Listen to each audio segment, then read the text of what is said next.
Oui, allô, maître. La suite, c'est comment? Bon, je ne me suis pas encore renseigné jusque-là, mais Oui, ce qu'il y a à dire de son arrestation, oui, allons-y.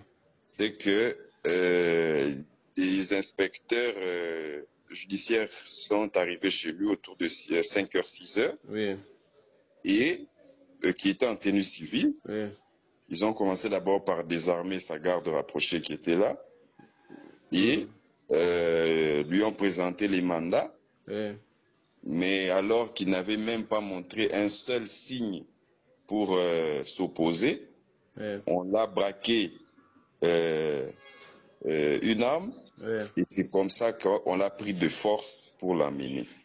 Donc, Et, oui, nous d'accord, alors, dénonçons cette arrestation ici parce que, en tant que député, avec ces immunités.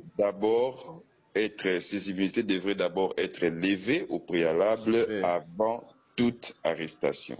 oui. Et c'est ce que nous sommes en train de dénoncer. Et à cet instant, il se trouve où, l'honorable? À cet instant, il est au parquet près de la Cour de cassation. Oui. Et que dit le bureau de l'Assemblée nationale Il y a jusque une là? délégation du bureau qui s'est transportée, qui se dirige vers les parquets de la Cour de cassation. Donc, je pense que ils se sont déjà indignés. Il y a déjà un communiqué qui est sorti pour s'indigner que Oui, on ne peut pas arrêter un député bénéficiant pleinement de ses immunités de cette manière-là, oui. sans obtenir d'abord l'autorisation préalable de l'Assemblée nationale. Alors, le bureau s'est amené là-bas, et je pense que on va continuer à dénoncer ça, et l'honorable sera libéré. Et cela fait suite à la plainte déposée par l'honorable de l'UNC. Oui, cela fait suite à la plainte déposée par l'honorable de l'UNC, enfin j'imagine, hein, parce que le mandat qui lui avait été présenté dit que c'est pour une infraction de faux en écriture et usage de faux. Ouais, Euh, je présume que c'était sur base de cette plainte-là. ouais. Mais la plainte, il n'y a pas de problème. Ce qu'il y a à définir, c'est que est-ce qu'il fallait l'arrêter de cette manière-là? Parce que jusque-là, au niveau de l'Assemblée, il y a une commission qui a été mise en place pour faire la lumière sur ces signatures controversées-là. Alors, je crois que notre appareil judiciaire, pour montrer son impartialité, devrait aussi, avant d'initier ce genre d'actes, et surtout sur des personnes bénéficiant des immunités, pouvoir revoir leur façon d'agir. D'accord, alors nous attendons la suite. Et maintenant, il n'y a pas un son de cloche de la part du MLC ou comment? Oui, au niveau du MSC, un des secrétaires nationaux a déjà dénoncé cela, mais le temps de faire euh, de donner un peu plus d'éclaircissement sur ce dossier-là. Je pense que au niveau du MLC, il ne manquera pas euh, même qu'il y ait ne fût-ce un communiqué ou une déclaration. Vous pouvez affirmer ou non la main noire de Jean-Marc Kabound derrière ça ou comment? Je ne voudrais pas faire des affirmations ici, mais vous savez que la plainte de l'honorable Simon Piana fait suite à la signature dont il avait apposé à, à la pétition contre à la pétition relative à la déchéance de l'honorable Kabound. Donc, je ne sais pas, moi je ne ferai pas de telles affirmations, mais nous allons voir l'évolution. Ce qui est seulement étonnant, c'est que on puisse voir de telles arrestations euh, pendant qu'on nous avait promis que nous serons dans un état de droit. Alors, est-ce que dans un état de droit, il peut y avoir de telles arrestations? Est-ce que dans un état de droit, on peut utiliser la justice comme représailles face à une initiative parlementaire, étant donné que les institutions devraient fonctionner en toute indépendance? Et elles sont séparées, donc on ne peut qu'ici tirer les conséquences que l'état des droits est en train de souffrir dans notre pays. Merci beaucoup, Christian Mango. Je rappelle que vous êtes assistant de l'honorable Jean-Jacques Mamba, arrêté depuis 6 heures. Je vous remercie beaucoup, Monsieur Gramic. Merci beaucoup, Christian Mango. Oui, allô, maître. Ami. Oui, allô, maître. La suite, c'est comment? Bon, je ne me suis pas encore renseigné jusque-là, mais Oui, ce qu'il y a à dire de son arrestation, oui, allons-y. c'est que les inspecteurs judiciaires sont arrivés chez lui autour de 5h, 6h, Oui, et qui était en tenue civile. oui, Ils ont commencé d'abord par désarmer sa garde rapprochée qui était là, et mhm, lui ont présenté les mandats.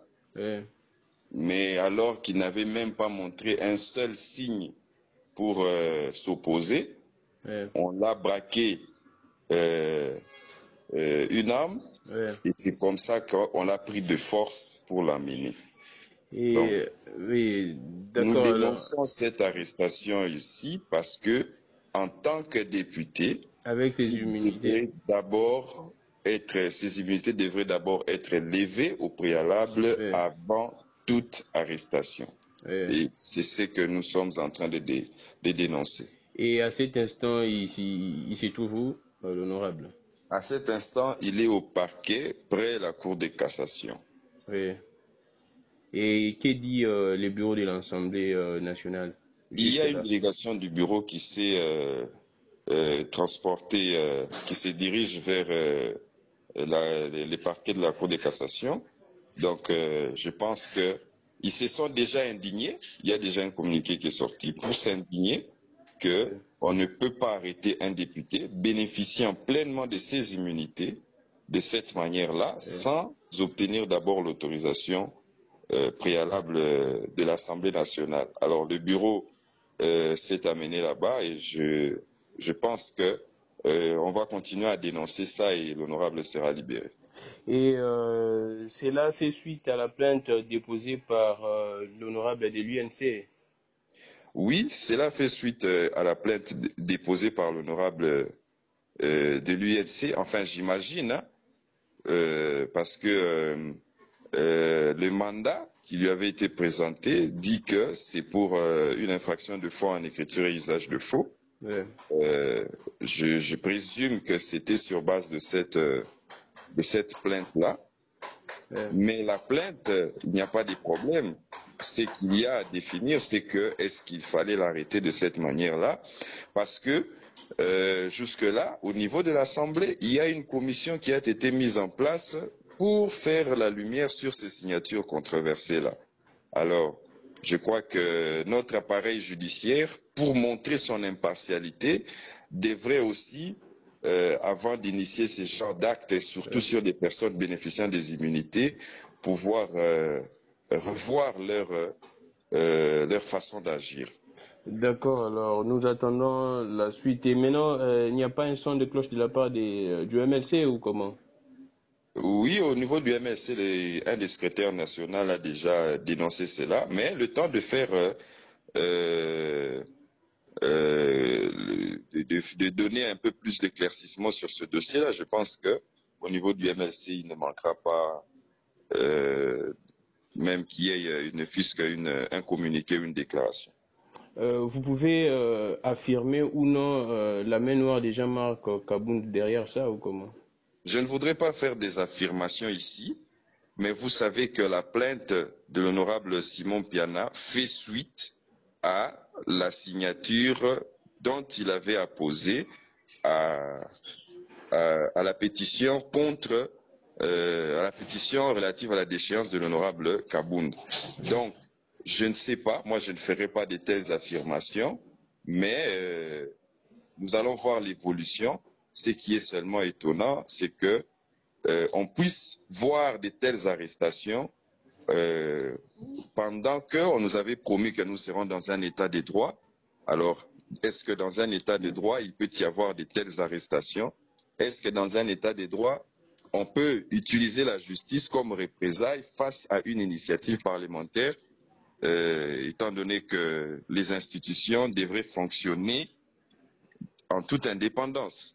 Et elles sont séparées, donc on ne peut qu'ici tirer les conséquences que l'état des droits est en train de souffrir dans notre pays. Merci beaucoup, Christian Mango. Je rappelle que vous êtes assistant de l'honorable Jean-Jacques Mamba, arrêté depuis 6 heures. Je vous remercie beaucoup, monsieur. Ramic. Merci beaucoup, Christian.